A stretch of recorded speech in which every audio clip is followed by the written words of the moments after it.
Your check engine light flicks on. So you pull into a repair shop. The mechanic there plugs in a scanner, stares at a screen for a few minutes, then prints out a bill. $150. No parts replaced, no repairs approved, just a fee for being told what might be wrong and what you'll probably have to pay next. And if you don't like the quote and try another shop, you start over. Another scan, another fee, another dent in your wallet. Back in the day, that same warning light meant something very different. You'd pop the hood, inspect a few components, and a skilled local mechanic could figure things out with basic experience. But now, that light is more like a locked vault. Behind it sits a labyrinth of error codes, restricted software, and data that many independent garages can't even access. The numbers are not subtle. The average American car repair bill has risen 43% since 2019 alone. Vehicles equipped with modern driver assistance technology now cost 50 to 100% more to repair than older cars for the same category of damage.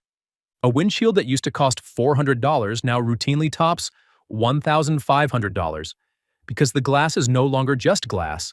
It is a sensor platform. It has a camera embedded in it. That camera has to be recalibrated by a specialist using manufacturer-specific equipment at manufacturer-approved prices every single time the glass is replaced. This is not inflation. This is not the natural cost of technological progress. This is a system deliberately designed, legally protected, and financially optimized to extract money from you at every breakdown, every fender bender, and every cracked windshield. In this video, we're breaking down 3 of the biggest traps behind modern repair bills: the explosion of sensors, the costly calibration game, and the data lockout battle automakers have fought hard to keep in place. Before we move forward, do like and subscribe as we uncover more such secrets on our way ahead. 1. The sensor multiplication racket. Let's start with the number that should make every car owner stop and think. The average vehicle in 1990 had somewhere between 10 and 15 electronic sensors. The average vehicle rolling off a lot today has between 60 and 100. Some luxury and EV models push past 200. Every one of those sensors is a potential failure point. Every one of them has a fault code. And every fault code is a billable event. This didn't happen accidentally. It happened because automakers discovered something very profitable. Sensors are cheap to manufacture and extraordinarily expensive to replace in the context of a repair ecosystem they control. A mass airflow sensor that costs $18 to produce carries a dealer parts price of $300 to $600. An oxygen sensor worth $12 in components retails for $200 at the parts counter. The markup isn't covering quality, it's covering the system built around the part. Here's how the racket works in practice. Your check engine light comes on. The fault code reads P0420, catalytic converter efficiency below threshold. Sounds specific, right? It isn't. That same code can be triggered by a faulty oxygen sensor, an exhaust leak, a failing catalytic converter, bad spark plugs, or even a loose gas cap on certain models. But the code points at the most expensive possible culprit first. The mechanic, working under time pressure, liability concerns, and manufacturer service guidelines, replaces the catalytic converter. That's anywhere from $1,200 to $3,000 depending on your vehicle. The light comes back on 2 weeks later. Now it's the oxygen sensor. Another $300. Now it's the upstream sensor. Another $250. Each repair is technically legitimate. Each part is genuinely worn. But the diagnostic pathway was never designed to find the cheapest fix first. It was designed to work through the parts list from the top. What changed the game entirely was the introduction of sealed, integrated sensor modules. Older vehicles had individual, serviceable components. You could replace a single wire, a single connector, a single actuator. Modern vehicles increasingly bundle sensors into assemblies that cannot be partially replaced. The sensor fails. You buy the assembly. The assembly costs 4 times what the sensor alone would have cost, and in many cases, that assembly is only available through the dealer. Independent parts manufacturers exist, and in many categories they make perfectly adequate components. But for newer vehicles, especially within the first 5 to 8 years of production, aftermarket sensor options are limited, sometimes non-existent, and occasionally incompatible with the vehicle's proprietary software. So you're back at the dealer, paying dealer prices every time. 2. The calibration shakedown. And this is the one that catches people completely off guard because it happens after you've already paid for the repair. Modern vehicles are loaded with advanced driver assistance systems, ADAS in the industry shorthand, lane departure warning, automatic emergency braking, adaptive cruise control, blind spot monitoring, forward collision alerts. These are real technologies, and some of them genuinely save lives. That part is not in dispute. What is in dispute is the repair ecosystem that has grown up around them. Every one of these systems depends on sensors and cameras that are precisely calibrated to your specific vehicle.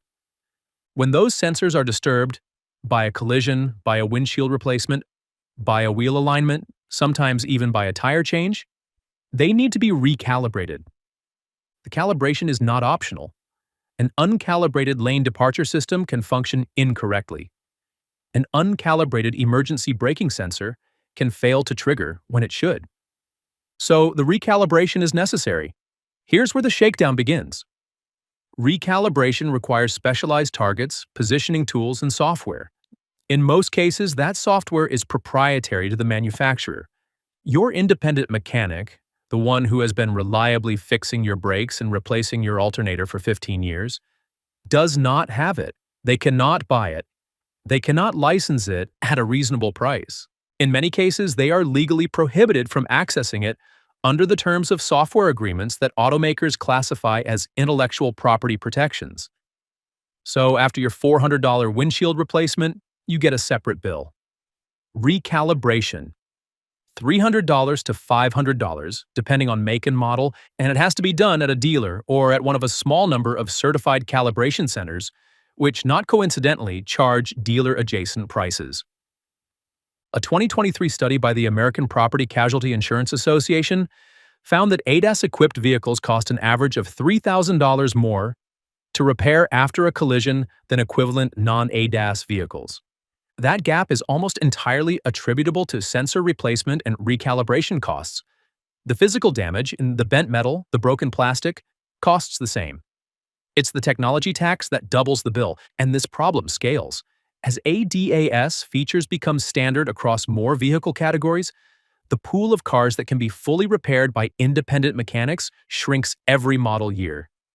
By 2030, analysts project that the majority of vehicles on American roads will require some form of dealer-authorized service to complete even a routine repair. You are not just buying a car. You are entering a service contract with the manufacturer that you never signed and cannot exit. 3.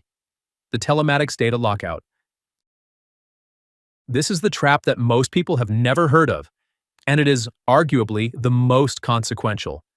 Modern vehicles are computers with engines attached.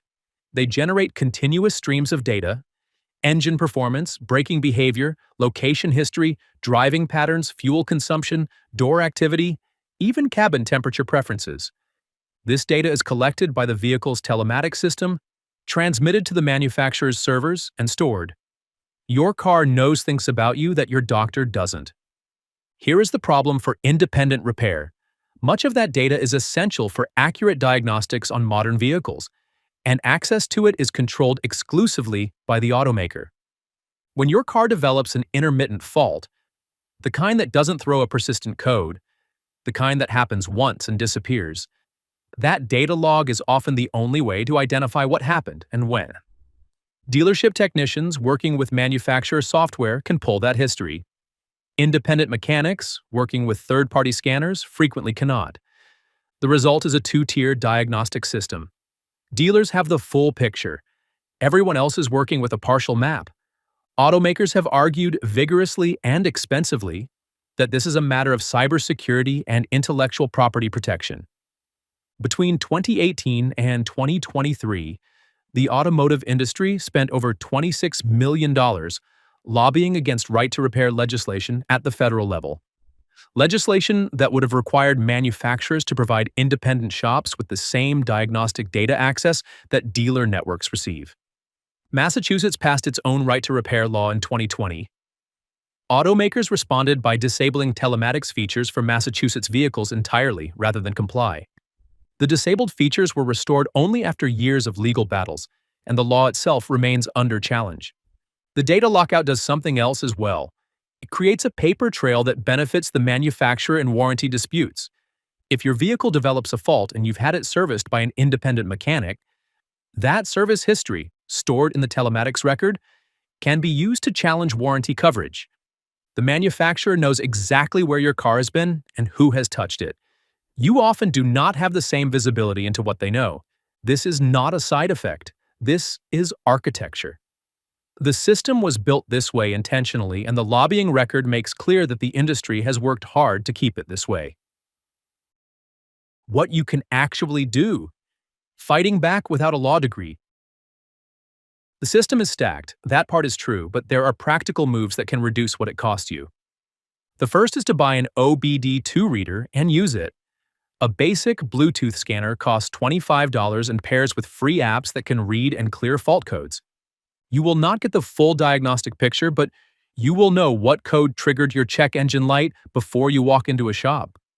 That knowledge alone prevents the most common upsell. The mechanic who presents a fault code as a predetermined repair outcome rather than a starting point for diagnosis. The second is to find an independent shop with professional-grade scan tools before you need one. Tools like Autel and Launch make multi-brand scanners that cover a wide range of vehicles with manufacturer-level depth. Shops equipped with these tools can often match dealer diagnostic capability at a fraction of the price. The third is to understand your state's right to repair status. Several states have active legislation and consumer advocacy organizations, including the Repair Association and the Automotive Service Association, maintain updated resources on where the legal landscape stands. If your state has protections, use them. If it doesn't, the advocacy work to change that depends on public awareness. The fourth, and most important in the long run, is to ask before you authorize. Diagnostic fee. Ask what it covers and whether it applies to the repair cost if you proceed. Recalibration. Ask whether it is mandatory for the specific work being done, not just whether the car has ADAS features. Parts. Ask whether aftermarket alternatives are available and what the functional difference is. Every question you ask is a variable the shop can no longer price without your awareness. The bill that was always coming. The check engine light was never just a warning about your engine. It was a warning about the relationship you now have with your car manufacturer. A relationship in which they control the information, they authorize the repairs, they set the prices, and they spent tens of millions of dollars making sure the law stays on their side. The average new car buyer today will spend more on repairs over 10 years of ownership than buyers did a generation ago. Not because cars are worse, but because the repair ecosystem has been engineered to be inescapable. Not sure if there is good news, but if there's one, it is awareness, which doesn't cost anything. Knowing how the system works is the only leverage most car owners will ever have. And with that, we'll leave you to go check your driveway with fresh eyes. If this video saved you even a fraction of a future repair bill, the least you can do is like and subscribe. Or don't, and just keep handing $2,000 checks to your dealer. Your call will be here either way.